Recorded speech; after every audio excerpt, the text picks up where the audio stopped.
අපි කතා කරේ නිව්ටන් නියමනේ.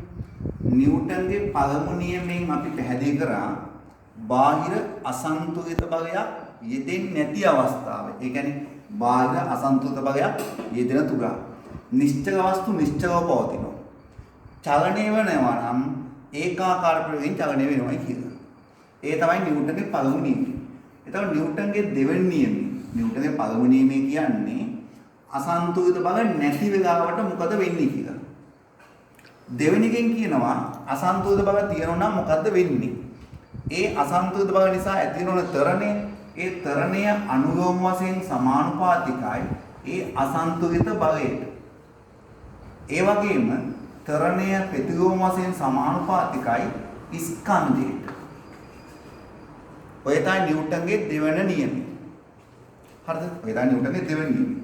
ඊට පස්සේ කතා කරා නිව්ටන්ගේ තුන්වෙනි නියමය. ඒ තමයි ඕනම ක්‍රියාවකට සමාන වූද ප්‍රතිවිරුද්ධ වූද ප්‍රතික්‍රියාවක් තියෙනවා කියලා. අපි මේක භාවිතා කරන්නේ බල සටහන් කරන්න. මේක භාවිතා කරන්නේ තරණ සහ මන්දනවලදී ගණනය කිරීම කරන්න. ඇයි මේකෙන් ලැබෙන උන අපේ සමීකරණයක් f සමානයි m. මේක භාවිතා කරන්නේ චලිත විස්තර කරන්න. එතකොට චලිත විස්තර කරන්න මේක. උදාහරණයක් ගත්තම නිශ්චල වස්තු නිශ්චල තියෙන හේතුව පළවෙනි වෙන්නේ. ඒකාකාර ප්‍රවේගයෙන් චලනය වෙන වස්තුව අසන්තුලිත බව නැත්තේ පළවෙනි වෙන්නේ. ඒක අනිත් පැත්ත. අසන්තුලිත බව නැත්තම් ඒකාකාර ප්‍රවේගයෙන් චලනය වෙනවා. ඒකාකාර ප්‍රවේගයෙන් චලනය වෙනකොට අසන්තුලිත බව නැහැ. බල නැහැ කියලා නෙමෙයි කිව්වේ අසන්තුලිත බව නැහැ. තියෙන බල තුනේ විලා. මේක ගණනය කිරීම. මේක නිසා තමයි අපි භාවිතා කරන ගොඩාක්නේ චලිත වල බල සටහන් කරන්නේ. උදාහරණයක් ගත්තම අපි පීනීම කරත් පිටුපස්සට අතින් ජලය මත බලයක් ඇති කරනවා. ජලය මගින් අපි මත ඇති කරන බලය නිසා අපි ඉදිරියට ඇදී යනවා. හබල් ගන්නකොට ඔරුව. හබලෙන් ජලය මත ඇති කරනවා ක්‍රියාව ජලය මගින් හබල මත ඇති කරන නැත්නම් ඔරුව මත ඇති කරන බලය නිසා ප්‍රතික්‍රියාව නිසා ඔරුව ඉස්සරහට ගමන් කරනවා. ආකාශ කරලා පහළට ඒ වායු තෙරපීමක් කරනවා වාතය මත ඇති කරනවා ක්‍රියාවක් ප්‍රතික්‍රියාවක් ඇති වෙනවා ආකාශ කරග මත එහිඳ ආකාශ කරලා ඉහළට ගමන් කරනවා. උගම් පිරු බැලුම් භෝගයක් අරගෙන කට විවෘත කරොත් එහෙම ඒ වාතයේ පහළට ඇති කරන වාතය මත ඇති කරන බලය නැත්නම් ක්‍රියාව නිසා වාතය මගින් බැලුම් භෝගය මත ඇති කරන ප්‍රතික්‍රියාවෙන් බැලුම් භෝගය විසිරෙනවා. හරි. ඔය තමයි මේ පාඩමේ මූලික සාරාංශය. ඊට අමතරව අපි දැනගන්න ඕන මොකද්ද? ස්කන්ධය. ස්කන්ධය කියන්නේ වස්තුවකට අනුව ද්‍රව්‍ය ප්‍රමාණය. ස්කන්ධය කියන එක කොහේදවත් වෙනස් වෙන්නේ නැහැ. පෘථුවිය මතද හඳ මතද එකම අගයක්. උදාහරණයක් කිලෝ 20ක් තියෙනවා කියන්නේ ඒක පෘථුවිය මතත් කිලෝ 20යි සඳ මතත් කිලෝ 20යි. බර යන ස්කන්ධය නිසා තමයි ඇති වෙන්නේ යම් වස්තුවක් පොළවට ඇද ගන්නා බලය. බර කියන්නේ දෛසිකයක්. මයින් ඒකකේ නිව්ටන්. ඒක පෘථුවිය මත එක අගයක් සඳ මත තව අගයක්. සාමාන්‍ය පෘථුවියේ ගුරුත්වාකර්ෂණය සඳ මතට වඩා වැඩි. ඒක නිසා අපි සාමාන්‍යයෙන් අපි දන්නවා ගුරුත්වර තරණය නැත්නම් ගුරුත්වාකර්ෂණ නිසා ඇතිවන බලයෙන් වස්තුවක් මත ඇති කරන තරණය ගුරුත්වර තරණය ඒක සාමාන්‍යයෙන් 9 ගණක් එන්නේ. අපි ආසන්න වශයෙන් ගන්නවා 10යි ms ඍණ 2 කියලා. ඒ නිසා කිසියම් ස්කන්ධයක් නිව්ටන් බවට පත් කරනවා නම් 10න් ගුණ කරමු. මොකද F සමානයි m. m කිලෝග්‍රෑම් ඒ කියන්නේ තරණය. එතකොට මේක 20යි මේක 10යි. උත්තරේ 200ක් වෙනවා නිව්ටන් කිලෝ 20 සඳහා බර. ඊට පස්සේ අපි කතා කරා ගම්මිතාවය. ගම්මිතාවය කියන්නේ චලිත වන වස්තුවක් නැවැත්ීමේ හැකියාව පිළිබඳ මිනුම. යම් චලිත වන වස්තුවක් නවත්ත ගන්නේ කොහොමද? නවත්තීමේ හැකියාව පිළිබඳ මිනුම. ගම්මිතාවේ සමාන වෙනවා ස්කන්ධයේ ගුණ කිරීම. ස්කන්ධයේ ගුණ කිරීම ප්‍රවේගය.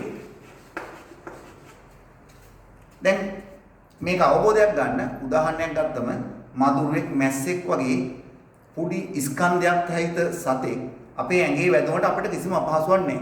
එහෙම නැත්නම් අත තියුවා නවත්ත ගන්න පුළුවන්. හැබැයි අපිට ටිපර් එකක් වගේ ගන්න නවත්තන්න බෑ. ඒතකොට ටිපර් එකේ ස්කන්ධය වැඩි. කිලෝ විශාල ප්‍රමාණයක් තියෙනවා. මදුරෙක් මැස්සෙක් කියන්නේ ස්කන්ධ ගොඩාක් අඩුයි.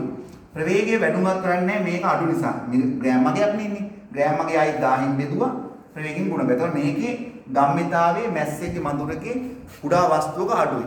ස්කන්ධය වැඩි වෙන ගම්මිතාවය වැඩි. මේකේ ඒකක ඉන්නේ ස්කන්ධයේ කිලෝග්‍රෑම් ප්‍රවේගය ms ඍණ 1. එහෙනම් ගම්මිතාවය කියන්නේ ස්කන්ධය වැඩි කියන ප්‍රවේගය. අපිට සාමාන්‍ය පරිදි ගම්මිතාවය කියන එක ඌ ගණන කීමක් එන්නේ නැහැ.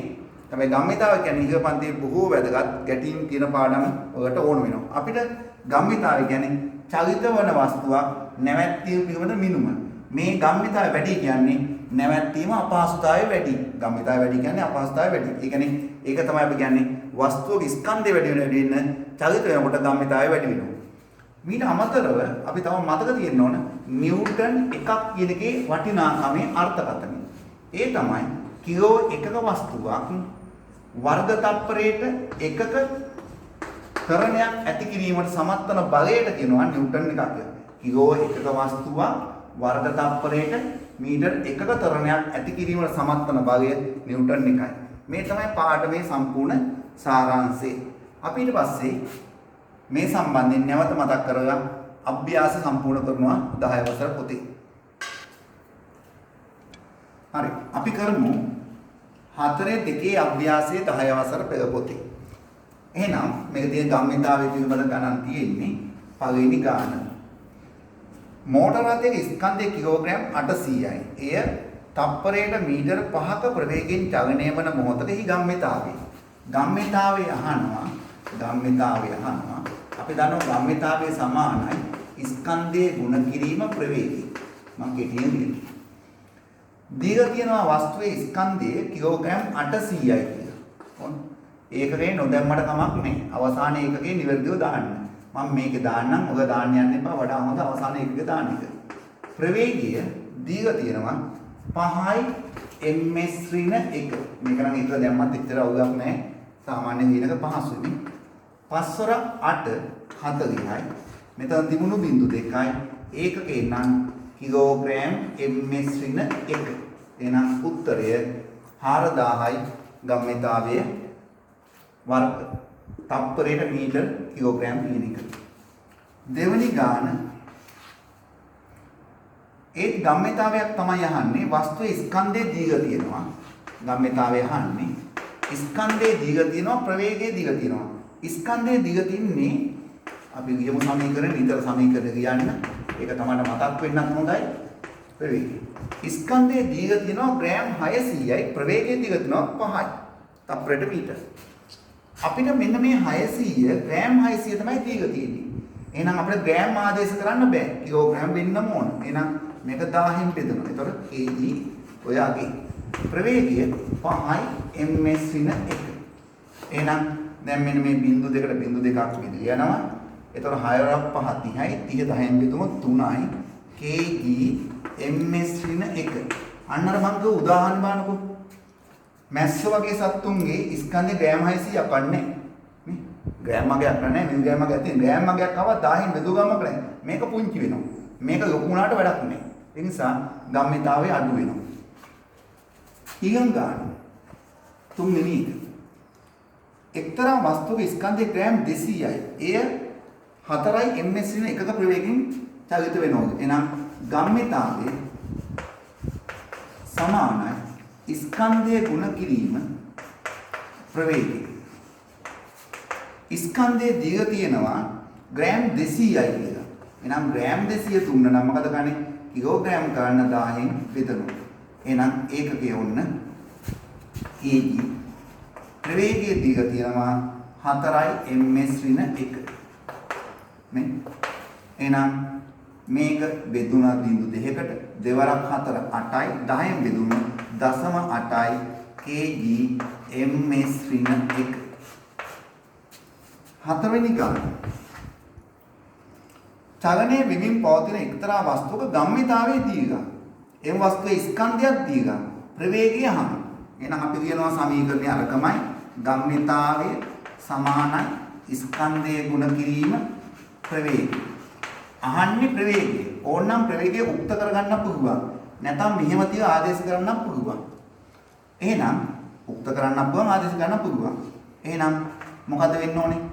ගම්මිතාවයේ මෙහෙම තීදී ආදේශ කරන්න පුළුවන් නම් ප්‍රවේගය උක්ත කරගන්න පුළුවන්. මෙහෙම තීදී ආදේශ කරපො. දීලා තියෙනවා ගම්මිතාවය 6යි. ඒකක දාන්න යන්න එපා. මම දානවා kg ms ඍණ 1. ඔයාලට පැටලෙන්න වෙන්න පුළුවන්.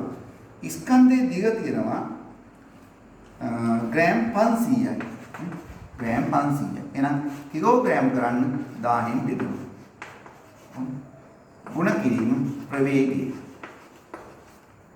දැන් මෙන්න බිංදු දෙකට බිංදුවක් කැපුණා. 5 බෙදීම 10 නැත්නම් 0.5යි.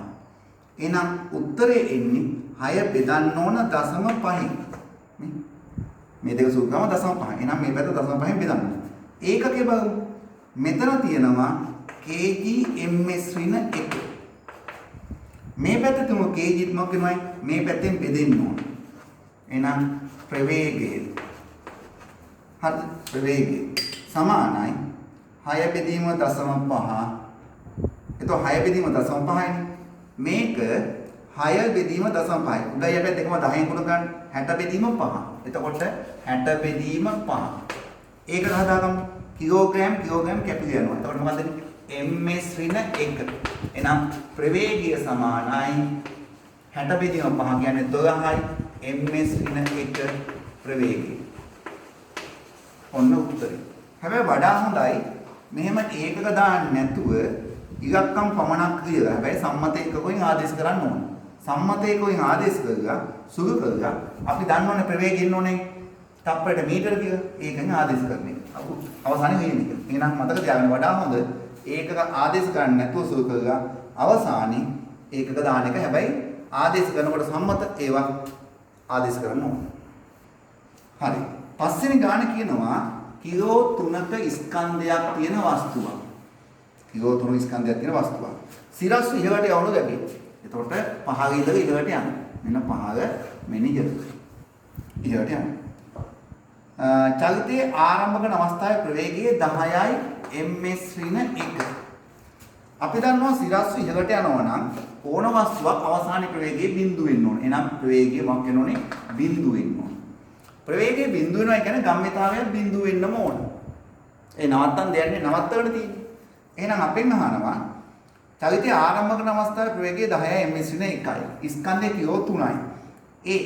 එය ඉහළට යැවීම ආරම්භක අවස්ථාවේ ගම්මිතාවය කොපමණද? එහෙනම් ආරම්භක අවස්ථාවේ ගම්මිතාවය. එහෙනම් ගම්මිතාවය සමානයි ස්කන්ධයේ ගුණ කිරීම ප්‍රවේගය. ස්කන්ධයේ ගුණ කිරීම ප්‍රවේගය. ස්කන්ධයේ කිලෝ 3යි. ස්කන්ධයේ කිලෝ 3යි. ආරම්භක අවස්ථාවේ ප්‍රවේගය 10යි ms ඍණ 1. එහෙනම් උත්තර එනවා 30යි kg ms ඍණ 1. ආරම්භක අවස්ථාව. ඊට පස්සේ කියනවා b මේක a. එයයි ගමන් කරන උපරිම උසේදී ප්‍රවේගයේ බිඳුවයි. ඒ නවතින්න යන්නේ අවසන් මොහොතේ. ඒක නැවත පහළට එන්නේ. මේ නවතින මොකක්ින්ද? ගුරුත්වාකර්ෂණය මගින් ඇති කරන පහළට ඇදෙන බලය නිසා මේක මන්දරේ වෙනවා. අසන්තුලිත බලය තියෙන්නේ පහළට. ගුරුත්වාකර්ෂණ බලය. ඒ ඉහළම අවස්ථාවේදී ගම්මිතාවය යනවා. ඉහළ අවස්ථාවේ ගම්මිතාවය සමානයි බිඳුවයි. බිඳුව ගියොම ඒකක කියන්න අවශ්‍ය නැහැ. බිඳුව ගියොම ඒකක වුණ වෙන්නේ නැහැ. එහෙනම් අපි ඊළඟට කරනවා මිශ්‍ර අභ්‍යාසය. මිශ්‍ර අභ්‍යාසයේ පස්වෙනි ගානේ ඉඳලා තමයි කතා කරන්නේ. පස්වෙනි ගාන නම් ගණනය කිරීමක් නැහැ. පස්වෙනි එක කියන්නේ එකක් නිව්ටන්ගේ තුන්වෙනි නියමය. මොකද්ද? ඕනෑම ක්‍රියාවකට සමාන වූද ප්‍රතිවිරුද්ධ ප්‍රතික්‍රියාවක් තියෙනවා.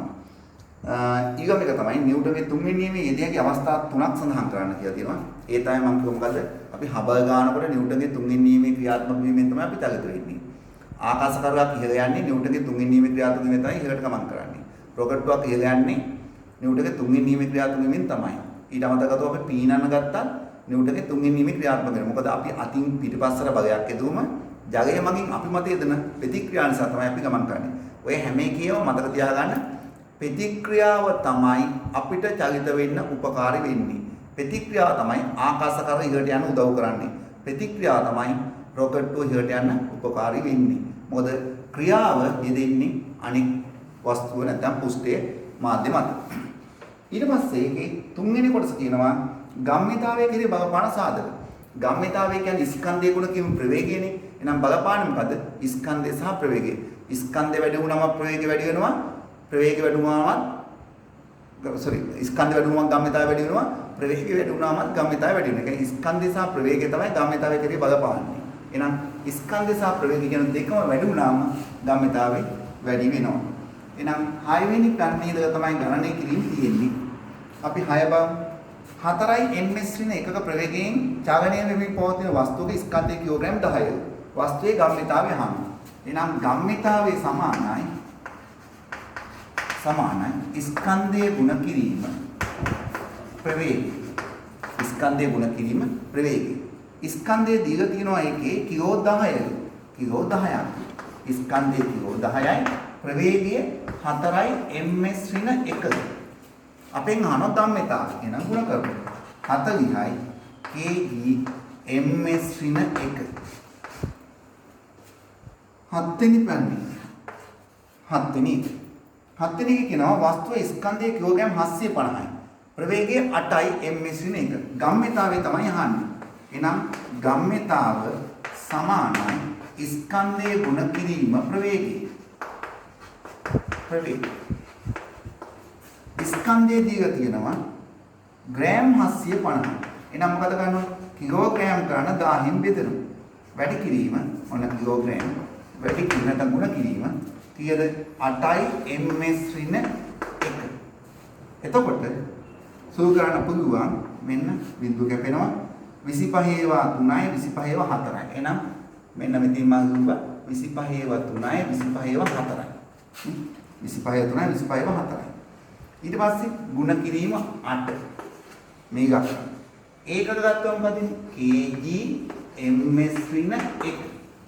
එහෙනම් 4 ඒවා 2යි දෙවරක් 3 6යි kg ms ඍණ 1 තමයි ඒකට පිළිතුර නැත්නම් ඒකේ ගම්මිතාවය. ස්කන්ධය 750 සහ ග්‍රෑම් 750 සහ 8යි ms ඍණ 1ක ප්‍රවේගයක් තියෙන එකේ. අපි බලමු ඊළඟ ගන්නේ. හරි 8 වෙනි ගාන. එක්තරා මොහොතක වස්තුවක ගම්මිතාවය දීලා තියෙනවා. එහි ප්‍රවේගයක් දීලා තියෙනවා. ස්කන්ධය ආන. එහෙනම් අපි කරන්න ඕනේ අපි කියනවා ගම්මිතාව සමානයි ස්කන්ධයේ ගුණ කිරීම ප්‍රවේගය.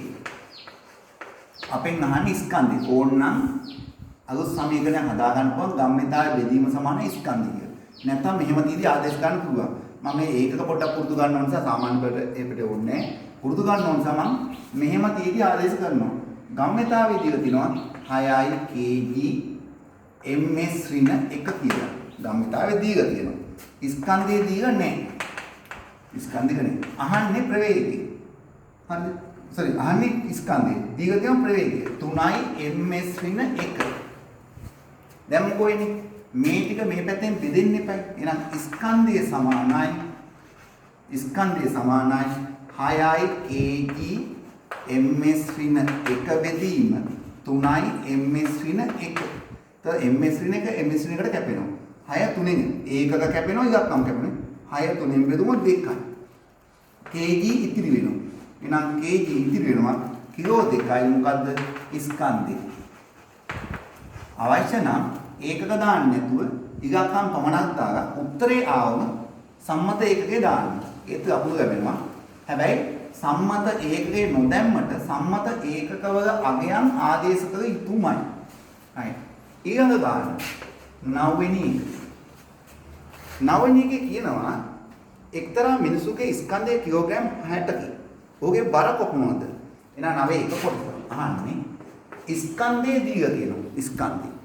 ස්කන්ධයේ දීලා බර අහනවා. අපි දන්නවා බර හොයන්න ක්‍රමය තමයි බර සමානයි ස්කන්ධයේ ගුණ කිරීම ගුරුත්වජ තරණය. ඒ ඉන්න තැනේ ගුරුත්වජ තරණය. එහෙනම් ස්කන්ධයේ දීලා තියෙනවා කිලෝ 60යි. කිලෝ 60 මම ඒකක පොඩ්ඩක් දාන්නම්. ගුරුත්ව තරණය දීලා තියෙන වරහකට 10යි කියලා. 10යි ms ඍණ 2. 10යි ms ඍණ 2. දැන් උත්තරේ ගමු. 60යි 10න් ගුණ කම 600යි. ඒකක මොකද්ද? kg ms ඍණ 2. අපි දන්න ඕනේ බර එන්න ඕනේ නිව්ටන් කියලා. බර එන්න ඕනේ නිව්ටන් ඕනේ. මේකදී නිව්ටන් නොයි නෙමෙයි. ඒක නිසා මම කිව්වා ඒකක ආදේශ ගන්න යන්න එපා. සම්මත ඒකක අගයන් දාලා උත්තරේට ඒකකේ Taman දාන්න හරි ඒකකේ. දැන් මේක 60 දාලා මේක 10 දාලා මේක 600 ආවම නිව්ටන් කියලා දාන්න ඒක තමයි හොඳ වැඩි. දැන් මේ මොකද්ද? මතකද දන්නේ F සමානයි m මේ සමීකරණය. ඒ සමීකරණයට අනුව F කියන්නේ නිව්ටන්. m කියන්නේ කිලෝග්‍රෑම්යි එක. ඒ කියන්නේ ms ඍණ 2. මෙතන එනවනේ kg ms ඍණ 2 කියන්නේ නිව්ටන් තමයි. එහෙනම් මේක 600යි නිව්ටන් තමයි. එහෙනම් එහෙම මතක තියාගන්න යන්න හොඳයි ඊළ පන්තියට kg ms ඍණ 2 කියන්නේ නිව්ටන් තමයි. ඒ කියන්නේ කිලෝග්‍රෑම් එකක වස්තුවක් මත වර්ග තප්පර මීටර එකක තරණයක් ඇති කිරීමට සමත් වන බලය තමයි නිව්ටන් එකේ කියලා අපි අර්ථකථනය කරලා නිව්ටන්ගේ දෙවෙනි නියමෙට මෙන්න මේ සමීකරණය ලබා ගන්න. right එහෙනම් අපි බලමු ඒකේ දෙවෙනි කොටස. හරි. දැන් මේ ආවේ මේ බර පෘථුවිය මත මේ වස්තුවේ බර කොච්චරද 600යි කියලා තමයි ආවේ. පෘථුවිය මත බර. එතකොට ඊට පස්සේ අහන දෙවෙනි කොටසේ මෙන්න මේ පෘථුවියේ බර ඕකනේ. හඳ මත ගුරුත්වතරණ තියෙන්නේ පෘථුවියේ ගුරුත්වතරණයෙන් 6න් එකයි. පෘථුවියේ ගුරුත්වතරණයෙන් 6න් එකයි. අපෙන් අහනවා මේ වස්තුව හඳ මතදී බර කොච්චරද කියලා. ඕක හොයන ක්‍රම දෙකක් තියෙනවා. මෙන්න එක ක්‍රමයක්. මේ දෙවෙනි ප්‍රශ්නේ එක විදියක් ගන්නවා. ඒ තමයි අපි මේකේ බර දන්න ඕනේ. මේකේ බර දන්නවා. ඒ කියන්නේ පෘථුවිය මත බර නිව්ටන් 600යි. එහෙනම් හඳ මත බර වෙන්නේ ඕකෙන් 6න් එකයි. එහෙනම් සඳ මතදී බර සමානයි 6න් එකයි මේ අගේ. උත්තරේ කිච්චරේ නිව්ටන් 100යි. අන්න දැක්නේ බර වෙනස් වුණා. ඕනනම් අපිට මෙහෙම හදන්න පුළුවන්. පෘථුවිය මත මේකේ ස්කන්ධය 60යි. ස්කන්ධය කොච්චරද 60යි. ස්කන්ධය 60යි කිලෝග්‍රෑම්. සඳ මතත් 60ම තමයි. ස්කන්ධය වෙනස් වෙන්නේ. පෘථුවිය මත ගුරුත්වතරණය 10යි. හැබැයි සඳ මත ගුරුත්වතරණය පෘථුවියේ ගුරුත්වතරණයෙන් 6න් එකයි. එහෙනම් මේක බෙදනවා කීයද? 6න්. එහෙනම් සඳ මත ගුරුත්වතරණය ඔන්න ඔච්චරයි. දැන් අපි සඳ මත මේ වස්තුව තියෙනවා කියලා හිතාගෙන අපි ආපහු දානවා අර වාක්‍යය. බර සමානයි ස්කන්ධයේ ගුණ කිරීම ගුරුත්වතරණය. ස්කන්ධය කොච්චරද? 60යි kg. ගුරුත්වතරණය කොච්චරද? 10 බෙදීම 6යි ms ඍණ 2. දැන් බලන්න 60 10න් ගුණ කරම 600යි 600 6න් බෙදුවම 100. අර ගෙම එනවා. ඒකගේ kg ms ඍණ 2. ඒ කියන්නේ 100යි නිව්ටන් කියන අංක. එහෙනම් අපිට ලේසියම හොයන්න පුළුවන් පෘථුවිය මත යම්කිසි වස්තුවක බර දන්නව නම් ඒකෙන් 6න් එක තමයි සඳ මත බර වෙන්නේ. නැත්නම් පෘථුවියේ ගුරුත්වතරණය 6න් එකේ කියලා සඳ මත ගුරුත්වතරණය එහෙම හිතලා ආපහු ස්කන්ධය වෙනස් වෙන්නේ නැහැ කියලා හිතලා ආදේශ කරත් ඔය උත්තරේ එනවා. ඒ කියන්නේ මේ ක්‍රමයේ ලේසි මෙහෙම ගන්න පුළුවන්. හරිද? මෙන්න අවසාන ගාන. මේක කියනවා වස්තුවක බර නිව්ටන් 5යි. ඒ වස්තුවේ එක මොහොතක ගම්මිතාවය තප්පරයට මීටර කිලෝග්‍රෑම් 6යි. මේක එක අවස්ථාවක් ගැන විස්තර කරලා මේක ඉතින් වෙනස් වෙන්නේ නැහැ මොන අවස්ථාවකටද? එතකොට වෙනස් වෙන්නේ ගම්මිතාවය වෙනස් වෙන ප්‍රවේගය අනුව. ස්කන්ධය වෙනස් වෙන්නේ. එතකොට මෙන්න එක අවස්ථාවක ගම්මිතාව. මෙන්න ඊළඟ අවස්ථාවේදී තියෙන ප්‍රවේගය. ප්‍රවේගය අඩු වෙයි කියලා දිගටම තප්පර 4කට. අපෙන් අහන්නේ මෙන්න මේ තප්පර 4ෙන් මේක අඩු වෙන්න යෙදෙන අසන්තුලිත බලය කොහොමද කියලා. ඒ කියන්නේ චලිතයට විරුද්ධව බලයක් යෙදෙන්න බෑ අඩු වෙන්න නම්. අඩු වෙයි කියලා දීලා තියෙනවා. මෙන්න මේ බර තියෙන වස්තුවේ එක වෙලාවක ගම්මිතාවය මේකයි. ඊළඟ අවස්ථාවේදී ගම්මිතාවනේ ප්‍රවේගය. අඩු වෙයි කියලා දීලා තියෙනවා. මෙන්න මේක ඉඳලා මේ දක්වා අඩු වෙයි කියලා. පළමු චලිතයේ ආරම්භක අවස්ථාව ගැන දීලා තියෙන ගම්මිතාවෙන් අවසන් අවස්ථාව දීලා තියෙන ප්‍රවේගය. අපිට මේක ගම්මිතාවයේ ප්‍රවේග වලට කරගන්න පුළුවන්. දැන් මේ ප්‍රවේගය දන්න. අපෙන් අහනවා තප්පර 4ක් ගත වුණා නම් මේ ප්‍රවේගය අඩු වීමට අසන්තුලිත බලය. අපි දන්නවා අසන්තුලිත බලය හොයන්න නම් අපි භාවිතා කරන්නේ F සමානයි m. ස්කන්ධය දන්නෝ නම් තරණය දන්නෝ නම් හොයන්න පුළුවන්. ස්කන්ධය හොයාගන්න පුළුවන් බර දන්න නිසා. තරණය හොයාගන්න පුළුවන් ප්‍රවේග දෙක දන්නෝ නම් වැඩි ප්‍රවේගයෙන් අඩු ප්‍රවේගය අඩු කරලා කාලයෙන් බෙදන්න. එතකොට අඩු ප්‍රවේගය දන්නෝ වැඩි ප්‍රවේගය දන්නේ. එහෙනම් වැඩි ප්‍රවේගය හොයාගන්න නම් ගම්මිතාවයේ දීලා තියෙනවා. ගම්මිතාවයේ ප්‍රවේගය හොයාගන්න මොකක්ද ඕනේ? ස්කන්ධය. ස්කන්ධය හොයාගන්න මොකක්ද ඕනේ? බර. එහෙනම් අපි මෙතනින් පටන් ගමු. එහෙනම් බර සමානයි ස්කන්ධයේ ගුණ කිරීම ගුරුත්වජ තරණය. බර නිව්ටන් 5යි. ස්කන්ධය හොයාගන්න ඕනේ. ගුරුත්ව තරණය 10යි. දුන්න නැති ඕනම මොහොතක අපි ගුරුත්ව තරණය ගණන් ගන්නේ 10යි කියලා. දීපු නැති ඕනම මොහොතක 10යි ms වෙන එක. එහෙනම් මම ඕනේ ඒකක දැම්මින්නේ දානවා නම් මේක නිව්ටන් මේක වර්ග තප්පරයට තප්පර මීටර 10 කියන එක. එතකොට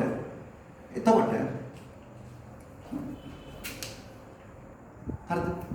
ඒකක ආදේශ කරොත් ඔකට අමාරුයි. මොකද මේක නිව්ටන් මේක වර්ග තප්පරයට මීටර. එතකොට මෙතන නිව්ටන් තියා මේක සංසන්දනය කරන්න බෑ. මොකද ඕන මම දාන්නම් උත්තරේ එන්නේ ස්කන්ධය සමානයි 5 බෙදීම 10නේ. ඒකක ගැන හිතනවා නම් මේ එන්නේ මේක උත්තරය හදාගමු 0.5 කිලෝග්‍රෑම් 0.5 කිලෝග්‍රෑම් ස්කන්ධය. මම නිකන් පොඩ්ඩක් මේ ඒකක පොඩ්ඩක් මෙතන පෙන්නන්න. 5 කියන්නේ නිව්ටන් 5. 10 කියන්නේ ms වෙන 2. එතකොට මේක කොහොම කිලෝග්‍රෑම් වෙන්නේ? ඇයි නිව්ටන් කියන්නේ kg ms ඍණ 2නේ. ආන ආපෝ යට දෙනවා ms ඍණ 2. දැන් මේ දෙක කැපිලා ගියා කිලෝග්‍රෑම් එක. එහෙනම් මතක තියාගන්න ඒකක දාන්න කොහොමද අපහැදිලි වෙනවා. සම්මත ඒකක අගයන් හැම විටම ආදේශ කරන්න. පිළිතුරු හැම විටම සම්මත ඒකකින් තියන්න.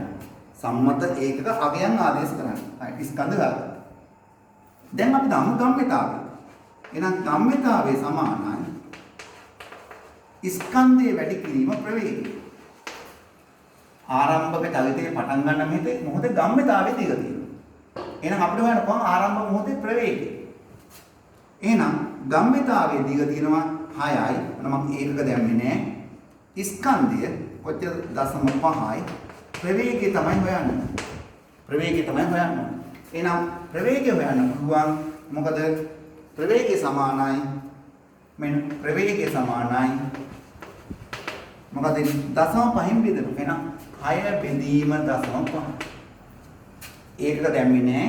දැම්මනම් මේක kg ms වෙන 1. මේක kg. ඒතර kg කැපිටල් ගියා ms වෙන 1 ඉතුරු වෙනවා. එහෙනම් ඒකකේ ms වෙන 1. උඩ යටයි 10 ගුණ ගන්න 60 බෙදීම 5. එතකොට උත්තරේ 12යි. ms වෙන 1. හයි. ඔය ආයෙ මොකද්ද? ආරම්භක අවස්ථාවේ ගම්මිතාවයේ දීලා තියෙනවා.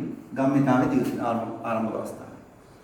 අපි බර වලින් ස්කන්ධය හොයාගෙන ගම්මිතාවයේ සමීකරණයට ස්කන්ධය දාලා ගම්මිතාවයේ අගය දාලා මොකද කරේ? අපි හොයාගත්ත ප්‍රවේගය. හරි. මේක අපිට ඕන අගයක්. උත්තරේ නෙමෙයි. මේකත් අපිට ඕන අගයක්. දැන් අපි කොහොම හරි ආරම්භක මොහොතේ ප්‍රවේගය හොයාගත්තා. අවසාන මොහොතේ ප්‍රවේගය දන්න. අපිට සිම්පල් කේස් එකක් මොකද වෙන්නේ? ත්වරණය හොයාගන්න. ත්වරණය කියන එක සමානයි ප්‍රවේග වෙනස බෙදීම. ප්‍රවේග වෙනස බෙදීම කාලය. එහෙනම් ප්‍රවේග වෙනස පටන් ගත්තේ මෙන්න ප්‍රවේගය 12යි. නැවතුනේ 4යි. එහෙනම් 12න් අඩු වෙනවා 4. ගත වෙච්ච කාලය තප්පර 4යි. 12න් 4 අඩු වුණාම 8යි. 12න් 4 අඩු වුණාම 8යි. 8 4ෙන් බෙදුවම 2යි. මොකක්ද ඒකගේ ms ඍණ 2. ඇයි මේ ඇවිල්ලා ප්‍රවේග වෙනස. මේකත් ප්‍රවේගයක් මේකත් ප්‍රවේගයක්. ඒතකොට ms ඍණ 1යි. මේ ඇවිල්ලා තප්පර. ඒතකොට තව s අකුරක් යට තියෙනවා. ඒකත් උඩට ගියාම s අකුරු ඍණ 2ක් එනවා. එහෙනම් ඔන්න තරණය ආවා. හරිනේ? ආරම්භක ගම්මිතාවයේ දීලා දුන්නා, අවසාන ප්‍රවේගයේ දීලා දුන්නා. ගත වුණු කාලේ තප්පර 4යි කියලා දුන්නා. අපි ආරම්භක ගම්මිතාවයේ භාවිතා කළා හොයාගත්ත ආරම්භක ප්‍රවේගය. ඒකව 12යි කියලා. අවසාන ප්‍රවේගය 4යි. ගත වෙච්ච කාලය 4යි. එහෙනම් ප්‍රවේග වෙනස කාලයෙන් බෙද හොයාගත්තා. සිදුවෙච්ච තරණය නෙමෙයි ඇත්තම මන්දරේ ප්‍රවේග අඩු වෙනවා. දැන් අපි මන්දරේ දන්නවා. මේ වස්තුවේ ස්කන්ධය දන්නවා. ස්කන්ධ කොච්චරද? 0.6යි. ස්කන්ධයයි තරණයයි දන්නවනම් අපිට ගන්න පුළුවන් බාහිර අසන්තුලිත බලය. එහෙනම් අපි ඊට පස්සේ වෙමු මේකේ බාහිර අසන්තුලිත බලය කියන එක. හරි. එහෙනම් තරණය හොයාගත්තා. ඔක මන්දනයක් එකමක් නෑ. මෙන්න අපි මොකද දිශාගෙන තරම් හිතන්නේ නැති නිසා ස්කන්ධය 0.5. එහෙනම් තරණයේ දීර්ඝ ස්කන්ධයේ දීර්ඝ අපෙන් අහනවා අසන්තුලිත බලය. අපි නිව්ටන්ගේ දෙවෙනි නියමයෙන් ලැබෙන සමීකරණේ භාවිතා කරනවා. මේ නිව්ටන්ගේ දෙවෙනි නියමයෙන් නෙමෙයි ඒකෙන් ලබා ගන්න සමීකරණය. නියමයේ ලෙස මේක ප්‍රකාශ කරන්න බෑ. නියමෙ මෙන්නනේ තරණයට අසන්තුලිත බලයේ අණුව වශයෙන් ස්කන්ධය ප්‍රතිලෝම වශයෙන් කියලා ඉන්නේ. එහෙනම් මේක බෙදෙනවනේ. එහෙනම් F අහන්නේ. M කොච්චරද 0.5. ඒක දැම්මත් එකයි නැතත් එකයි. A කොච්චරද 2යි ms ඍණ 2. එහෙනම් 2 වරක් 5 10යි. ඒ කියන්නේ දශම තිතයින් වුණාම 1යි. මොකද kg ms ඍණ 2. ඒ කියන්නේ 1යි නිව්ටන්. එහෙනම් නිව්ටන් එකක අසන්තුලිත බලයක් මේ චලිතයට විරුද්ධව ක්‍රියාත්මක වෙලා තමයි ඔකේ ප්‍රවේගය අඩු වෙලා තියෙන්නේ. ඔන්න නිව්ටන්ගේ නියම 3යි ධම්මිතාවයයි බරයි කියන සියල්ල අවසන්. ඒ නිසා මේ අභ්‍යාස නැවත අධ්‍යයනය කරලා පාඩම හරට අරගන්න. අපි ඊළඟ පාඩම ඊළඟ කොටසෙන් කරනවා 10 වසර. සබ්ස්ක්‍රයිබ් කරන්න එපා.